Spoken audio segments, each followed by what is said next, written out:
दोस्तों, आप जानते हैं कि समस्त ब्रह्मांड में अरबों तारे, करोड़ों सूर्य, लाखों ग्रह हैं। हमारे सौर मंडल ब्रह्मांड में पृथ्वी के धूल की भांति है। इसकी दूरी का कल्पना भी नहीं किया जा सकता। क्या इस संसार की उत्पत्ति के बारे में आप जानते हैं? क्या इस ब्रह्मांड की उत्पत्ति के पीछे महज एक वैज्ञानिक कारण था या कोई अदृश्य शक्ति ने इस ब्रह्मांड का निर्माण किया? विज्ञान के साथ साथ वेद, पुराण, उपनिषद और अन्य धार्मिक ग्रंथ इस बारे में क्या कहते हैं, आइए जानते हैं। वैज्ञानिक दृष्टिकोण से ब्रह्मांड के निर्माण के बारे में अभी तक कोई निश्चित उत्तर नहीं है। हालांकि अनेक संशोधन एवं अध्ययनों से समझ में आया है कि ब्रह्मांड का निर्माण अनंत शक्तियों के सहयोग से हुआ है। विज्ञान भी इसके लिए कई मान्यताओं को बल देता है। ब्रह्मांड का निर्माण बिग बैंग के समय से शुरू हुआ था। बिग बैंग के समय ब्रह्मांड में असीमित ऊर्जा थी, जो एक हद तक संकुचित थी और फिर बड़ी तीव्रता से विस्फोट हुआ था, जिससे ब्रह्मांड के भिन्न भिन्न घटक उत्पन्न हुए थे। इसके बाद ग्रेविटेशनल फोर्स के कारण इन घटकों में आगे आवर्ती विकास हुआ, जिससे ब्रह्मांड आज की तरह आकार धारण करता है। इसके अलावा वैदिक साहित्य और तंत्र शास्त्र में भी ब्रह्मांड के निर्माण के बारे में विस्तार से बताया गया है। वेदों में कहा गया है कि ब्रह्मांड का निर्माण परमात्मा के आदेश से हुआ था। तंत्र शास्त्र में ब्रह्मांड के निर्माण के विभिन्न पहलुओं के बारे में विस्तार से बताया जाता है। यह शास्त्र ब्रह्मांड की सृजनशीलता, संरचना और विकास को समझने का प्रयास करता है। तंत्र शास्त्र में ब्रह्मांड को पंचमहाभूतों पृथ्वी, जल, अग्नि, वायु, आकाश के संयोग के रूप में वर्णित किया जाता है। इन पंचमहाभूतों का संयोग ब्रह्मांड की सृजनशीलता और रचनात्मकता को संकेत करता है। तंत्र शास्त्र में ब्रह्मांड की ऊर्जा और चेतना को विभिन्न चक्रों और नाड़ियों के माध्यम से प्रदर्शित किया जाता है। यह कार्यक्रम उद्दीपना, मुद्रा, मंत्र और प्राणायाम जैसी तकनीकों के माध्यम से होता है। इन तकनीकों का उपयोग ब्रह्मांड की ऊर्जा को संरक्षित और नियंत्रित करने और उसे अपनी साधना और अनुभव के लिए उपयोग करने के लिए किया जाता है।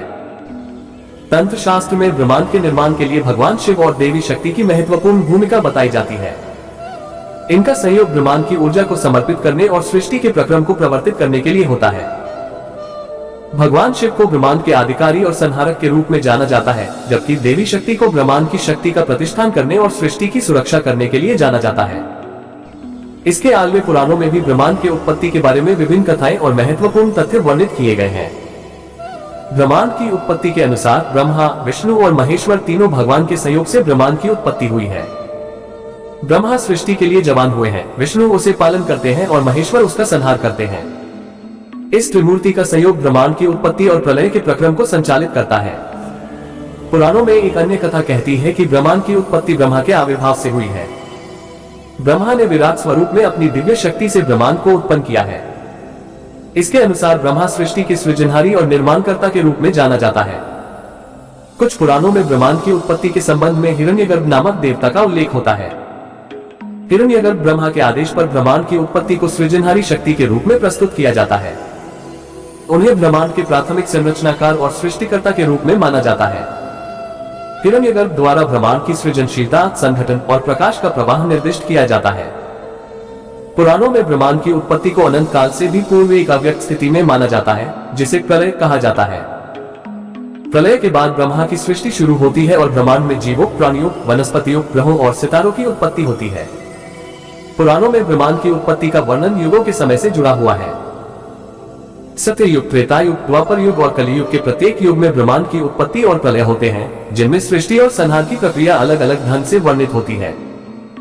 यह पुराणों का एक संक्षेपित सार है और विभिन्न पुराणों में इस विषय पर अलग अलग कथाएं दी गई हैं। कई पुराणों में ब्रह्मांड की उत्पत्ति को ब्रह्मा की एक आविर्भाव रूप ब्रह्मांड सृष्टि के माध्यम से वर्णित किया गया है।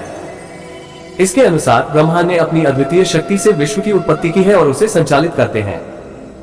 विष्णु पुराण में ब्रह्मांड की उत्पत्ति को विष्णु की एक आविर्भाव रूप ब्रह्मांड सृष्टि के माध्यम से वर्णित किया गया है।